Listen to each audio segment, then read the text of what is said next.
どこ行くんじゃって言っとろうが。おい、言わないとダメなの。毎回どこに行くって説明してもろくに興味を示せなかったくせに。今さら何？おい、エリコ、どこ行くんじゃ。 Have you ever shared a home, shared a life, but felt more invisible than if you'd lived alone? This isn't a story about losing love. It's a story about finding something more important. Yourself. Stay with me. You need to hear how this ends.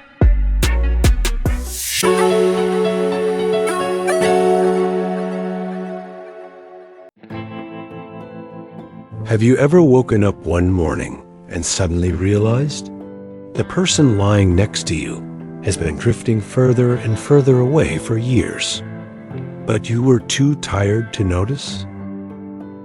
That's exactly how Eriko's story began.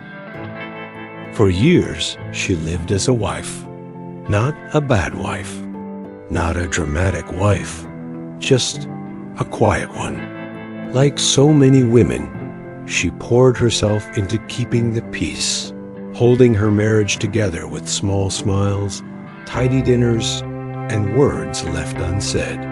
But marriage isn't something you can hold on to alone, no matter how tightly you cling to it. Her husband, a man she once trusted with her youth, her secrets, even her future, had changed. Somewhere along the way, he stopped noticing her. Conversations became shorter. Compliments disappeared. Affection turned into obligation. There was no anger, no shouting, just a silence so cold it filled every corner of their home. And eventually, it started filling Eriko's heart too. At first, she thought this was normal, that maybe marriage was supposed to turn into something gray and numb after enough years passed. But something deep inside her, something still quietly breathing, told her this wasn't the life she wanted. Not anymore. One ordinary afternoon, Eriko sat alone at the dining table, staring at the untouched tea growing cold between her hands. And for the first time in years, she asked herself a question she hadn't dared to before. What if I stopped waiting for things to get better? What if I started living for myself again? It was terrifying, realizing she had no answer. But that fear pushed her to look beyond the four walls of her marriage, beyond the years she thought were already written in stone. With nothing but a fragile kind of hope, Eriko began searching for a job. Not just any job, something simple, honest, a way to fill her days with purpose again. She didn't expect much. Certainly not respect. Definitely not kindness. Just work, a place to be. That's how she ended up on the doorstep of a man named Ozawa. He wasn't what she'd imagined. Strict, distant. The kind of man who measured his words as carefully as he measured the time on his antique clock. Rumor had it he was impossible to please, impossible to understand. Yet Eriko didn't turn back. Not because she was brave, but because she had nowhere else left to turn. Becoming a housekeeper wasn't glamorous. Cleaning rooms, preparing simple meals, moving through someone else's silent life without leaving a trace. It was humbling, exhausting work. And Eriko wasn't good at it, not at first. She fumbled. She apologized too often. She questioned herself in every small mistake. But something strange happened. Mr. Ozawa didn't scold her. He didn't fire her. He simply observed, with those sharp eyes that seemed to see through everything. And slowly, without realizing it, Eriko began to adjust, to breathe, to steady her hands. In the quiet spaces of that house, something was beginning to change. Not loudly, not suddenly, but undeniably. Because when you spend years being invisible, even the smallest kindness can feel like a miracle. It's strange how quickly we notice small changes, even when we try to pretend we don't. At first, Eriko thought it was just her imagination, the way Mr. Ozawa would quietly nod when she set down his tea exactly the way he preferred. The rare, fleeting glances that softened when she passed by. How his words, though still precise and few, grew less cold over time. No praise, no flattery, just something gentler. Days became weeks, and weeks settled into a rhythm Eriko hadn't realized she missed. Wake early, prepare breakfast, tend the house, share brief conversations over coffee, sometimes even laughter, quiet, understated, but real. In that house, she felt the peace she hadn't known for years. Not joy exactly, not yet, but something lighter. What surprised her most wasn't Ozawa's patience. It was his honesty. He didn't lie to make her feel better. He didn't sugarcoat his opinions, but neither did he belittle her. When she made mistakes, he simply showed her how to fix them. When she succeeded, he let her know. Not with grand words, but with a nod, a glance, a small gesture of trust. Little by little, Eriko realized she respected him. She admired the way he lived with clarity, with purpose, how he chose simplicity over drama, truth over comfort. That respect grew into something warmer, a quiet sympathy, a connection. It wasn't romance, not yet, perhaps not ever. It was something deeper, understanding. And for a woman like Eriko, who had spent so long being misunderstood in her own home, that understanding was more precious than anything. Her work became smoother, easier. She no longer hesitated with every task, second-guessing herself. Ozawa had given her something without realizing it, confidence. Through their simple exchanges, she began to remember how to speak honestly again, how to listen without fear, how to hold herself with dignity, even in silence. But life has a cruel way of reminding us where we came from. Each evening, Eriko returned to a house where her husband barely noticed she was gone all day. Conversations had withered into empty nods. Dinners passed in silence. Some nights, he didn't come home at all. No explanations, no apologies. The distance between them wasn't just emotional anymore. It was physical, inevitable. One evening, without warning, she found undeniable proof. Proof of why he'd stopped looking at her. Why he'd stopped caring if she came or went. It wasn't shocking. Not really. Somewhere deep down she'd known. But knowing didn't soften the blow.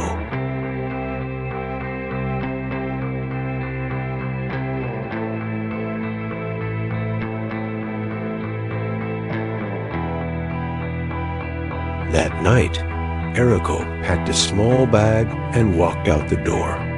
Not in anger, not in revenge, simply because she couldn't stay any longer. She didn't know where to go. Her feet led her to the only place she'd felt safe in months. Ozawa's home. Standing at his door, clutching her trembling hands together, she expected rejection, or worse, pity. But when he opened the door and saw her standing there beneath the gray sky, he said nothing. He simply stepped aside and let her in. No questions, no judgment, just quiet understanding. Over tea, She told him everything, not in detail, not with bitterness, just enough to explain why her hands couldn't stop shaking. Ozawa listened, not as a savior, not as a man waiting to step into the role her husband had abandoned, simply as himself, calm, present, honest. When she had no more words left, he said the only thing that mattered. You deserve better than this. It wasn't grand advice. It wasn't a promise to fix her life. But in that simple sentence, Eriko felt a truth she hadn't allowed herself to believe until now. She didn't need to keep chasing someone's love. She didn't need to shrink herself to fit into someone else's silence. She deserved peace, kindness, a chance to choose herself for once. That night, for the first time in years, Eriko slept without fear. Not because the world had changed, but because something inside her finally had. Morning light always seems colder when you don't know where your life is heading. Eriko woke early in Ozawa's quiet home, feeling the weight of her decision pressing down on her chest. She had walked away, truly walked away. No plan, no destination. Just the small, fragile belief that somewhere ahead of her, there had to be something better than what she left behind. But reality always waits at the edge of hope. Bills, questions, loneliness, fear. Ozawa didn't ask her to stay. He didn't offer her promises. He simply reminded her, in his own quiet way, that strength isn't something given. It's something we decide to build, brick by trembling brick. With his encouragement, Eriko found a small apartment, nothing more than a single room with a thin curtain and an old kettle. But it was hers, her own space, her own air to breathe. She returned to work at Ozawa's home each morning, not as a woman seeking rescue, but as someone slowly learning how to stand. They spoke more now, about books, about weather, about the strange ways people hurt each other without meaning to. Ozawa listened the way no one had listened to her before. And sometimes, when the sun was soft in the windows, he even smiled. But even kindness has its limits. News from home still reached her, through neighbors' whispers or chance encounters in grocery aisles. Her husband didn't look for her, didn't ask after her. Some said he seemed relieved. Others said he barely noticed she was gone.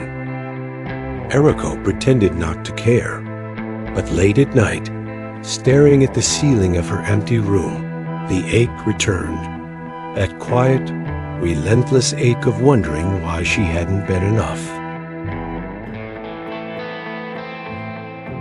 One evening, without knowing why, she returned to the house she'd left behind, not to reconcile, not to beg, simply to see with her own eyes what she already knew in her heart.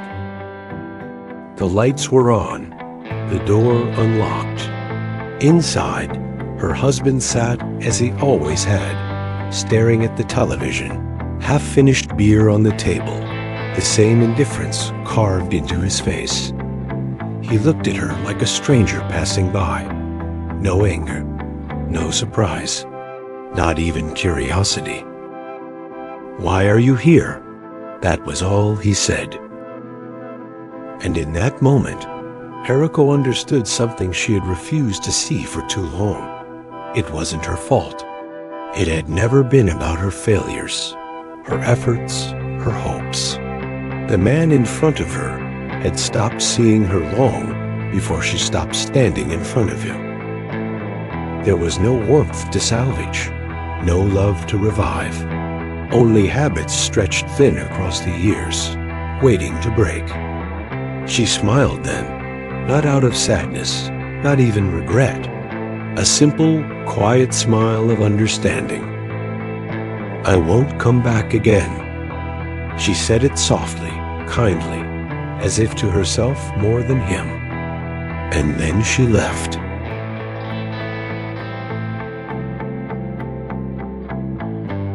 おい、どこ行くんじゃ。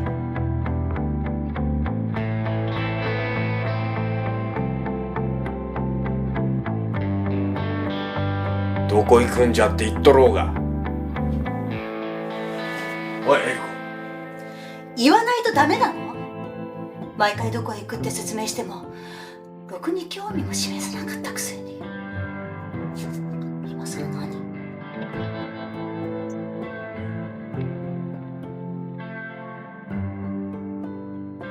おい、エリコ。どこ行くんじゃ。But when she knocked at Ozawa's door the next morning, there was no answer. No sound. No sign of life inside the house that had once seemed so steady. He gone. No farewell. No explanation. Just gone. Neighbors said he'd left days ago. Business overseas. Maybe retirement. No one seemed to know. Or care. For a moment, Eriko stood frozen on his doorstep, her hands empty, her heart heavier than she wanted to admit. Had she imagined it all? The kindness? The understanding? The quiet bond between two people who had never asked each other for more than honesty? But no. Kindness doesn't disappear just because the person who showed it is no longer there. It lingers. It shapes us. It reminds us that we are capable of standing on our own, even when the hand that helped us steady ourselves is let go. Some people think the hardest part of leaving is the moment you walk away. But Eriko knew the truth. The hardest part is deciding not to turn back. Days passed, quietly. Simply, no phone calls came, no letters arrived. Her husband made no effort to find her. The life she had left behind carried on without her, as if she had never been there at all. And Ozawa? Gone too, like a chapter closed without warning. No goodbye, no explanation. Just an empty house and the faint memory of someone who once listened. It hurt, of course. Loss always does, even when it's quiet, even when it's expected. There were mornings Eriko woke and wondered if all of it had been nothing more than a passing kindness in a lonely moment. A coincidence. A brief warmth in the cold stretch of her life. But pain didn't break her this time, because something deeper had settled in her heart.